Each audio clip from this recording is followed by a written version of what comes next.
Pues la Sociedad Española de Evaluación de las Políticas Públicas es una asociación que lleva desde el año 2000, cuando se constituye, impulsando en España la cultura y la institucionalización de la evaluación de las políticas públicas.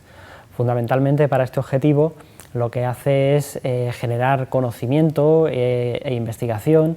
en torno a actividades concretas que pone en marcha, como la Conferencia Bienal Internacional de Evaluación de Políticas Públicas y el Premio Internacional Carlos Román de Evaluación de Políticas Públicas. Asimismo, también la Sociedad Española de Evaluación impulsa y apoya espacios de formación de posgrado, como los que se imparten en la Universidad de Sevilla y en la Universidad Complutense de Madrid, y otras actividades también en torno a la evaluación, a la gestión pública, a la mejora, a la nueva gobernanza de las administraciones públicas.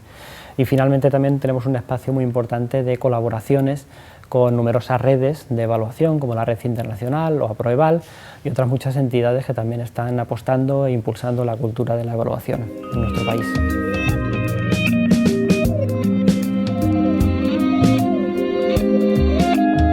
En evaluación poco a poco se van produciendo ciertos cambios, ¿no? Todavía estamos un poco más en el nivel de retos por afrontar, pero es cierto que cada vez hay un mayor grado de formación y de cultura de evaluación dentro de las administraciones públicas.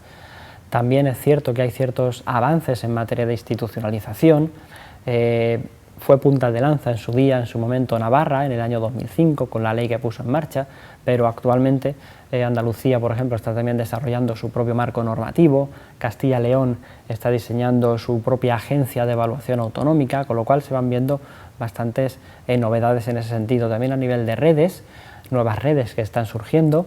y entidades como AIREF, que también están impulsando, bajo diversas metodologías que también son de gran interés, ciertas evaluaciones de políticas públicas.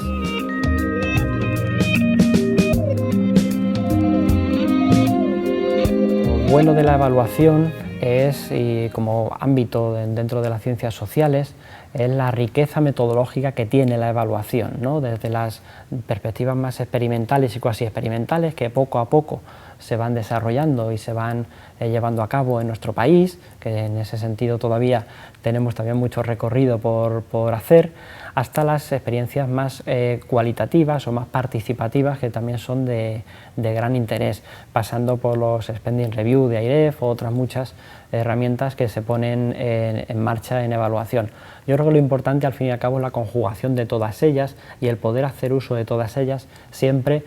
bajo un rigor metodológico y científico que dote al fin y al cabo a los resultados y a las conclusiones de la evaluación de la validez que se les espera.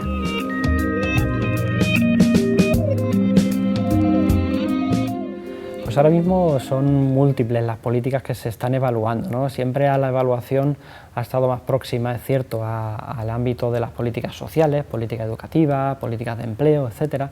y se ha evaluado poco otras políticas, como por ejemplo la energética, ¿no? Pero es cierto que ha habido poco a poco una incorporación también del uso de la evaluación en políticas, por ejemplo, como actualmente políticas de gestión del agua, un recurso fundamental, esencial para la vida, y que poco a poco su planificación estratégica está también absorbiendo y recogiendo los valores o los aportes que hace la evaluación, además de su dimensión más participativa.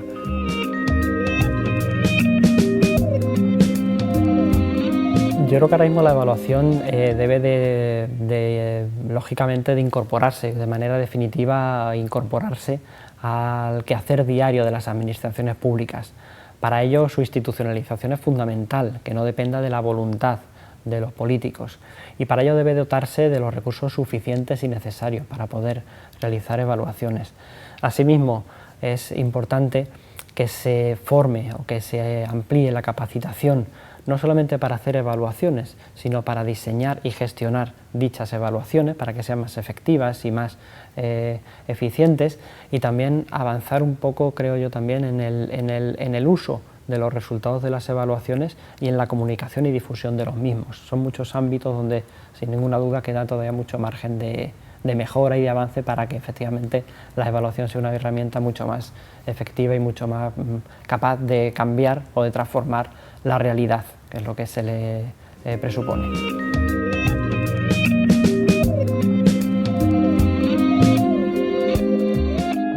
este nuevo contexto la evaluación se plantea como una buena solución, una buena vía para poder avanzar y para poder ver todos esos recursos, por ejemplo, que van a llegar de la Unión Europea, de qué manera se pueden acomodar mejor a las necesidades que hay. Desde el punto de vista, o por otro lado, desde otro punto de vista, para los profesionales de la evaluación, pues también es un desafío, porque es un contexto también muy incierto, pero donde sin ninguna duda pueden encontrar unos espacios para poder desarrollar su profesión y ejercer su profesión en el campo de la evaluación.